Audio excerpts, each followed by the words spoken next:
ಆ ನೆವದ ಮೇಲೆ ನಮಗಿರೋ ಶಾಲೆ ಮುಗಿಸ್ತೇವೆ. ಆ ನೆವದ ಮೇಲೆ ಮುಗಿಸ್ತೇವಲ್ರಿ. ನೀವು ಏನೋ ಕೊಡಕ್ ಹೋಗಿ ಏನೋ ಮಾಡ್ದಂಗ.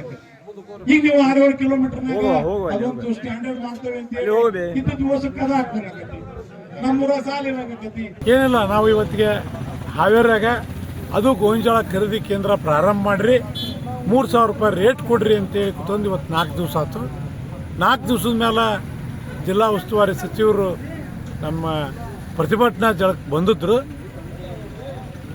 ಅವ್ರ ಹತ್ರ ಯಾವುದೋ ಸ್ಪಷ್ಟ ನಿರ್ಧಾರ ಇಲ್ಲ. ಅವ್ರೇನು 2,400 ತಗ ಅಂತ ಹೇಳ್ಯಾರ, ಅದನ್ನು ಹೇಳೇವಿ. ಆದ್ರೆ ಎಥನಾಲ್ ಫ್ಯಾಕ್ಟ್ರಿಯವ್ರಿಗೆ ಹೇಳೇವಿ, ಮತ್ತು ಡಿಸ್ಟಿಲರಿಯವ್ರಿಗೆ ಹೇಳೇವಿ, KMFನವ್ರಿಗೆ ಹೇಳೇವಿ ಅಂತ ಹೇಳಿಕೆಷ್ಟ ಅವ್ರ ಕಡೆಯಿಂದ ಉತ್ತರಿಲ್ಲ. ಅವರು ಈ ರೇಟಿಗೆ ತಗೊಂತಾರ ಅಂತನೂ ಇಲ್ಲ. ರಾಜ್ಯದ ಜನತೆಗೆ 10 ಲಕ್ಷ ಮೆಟ್ರಿಕ್ ಟನ್ ಅಂತ ಹೇಳಿಕೆ ಅಷ್ಟೇ ವಿನಃ ಇವ್ರ ಹತ್ರ ಯಾವುದೇ ಅಧಿಕಾರ ಇಲ್ಲ, ಯಾವುದು ಅವಕಾಶನೂ ಇಲ್ಲ, ಮಾಡೋಕ್ಕೂ ವಿಚಾರ ಇಲ್ಲ.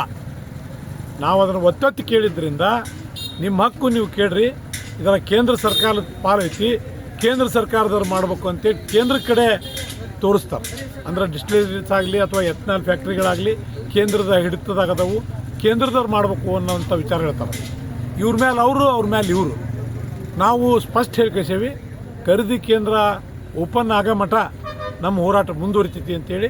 ನಮ್ಮ ಹೋರಾಟ ಮುಂದುವರೆದೈತಿ ಇರ್ತೈತಿ. ನಾವು ಖರೀದಿ ಕೇಂದ್ರ ಓಪನ್ ಮಾಡಿ 2,400 ಪ್ಲಸ್ ರಾಜ್ಯ ಸರ್ಕಾರದ 600 ಸೇರಿಸಿ 3,000 ರೂಪಾಯಿ ಮಠ ಕೊಡೋ ಮಠ, ಪ್ರತಿ ಕ್ವಿಂಟಲಿ 3,000 ಕೊಡೋ ಮಠನೂ ನಮ್ಮ ಹೋರಾಟ ನಿಂದ್ರಂಗಿಲ್ಲ.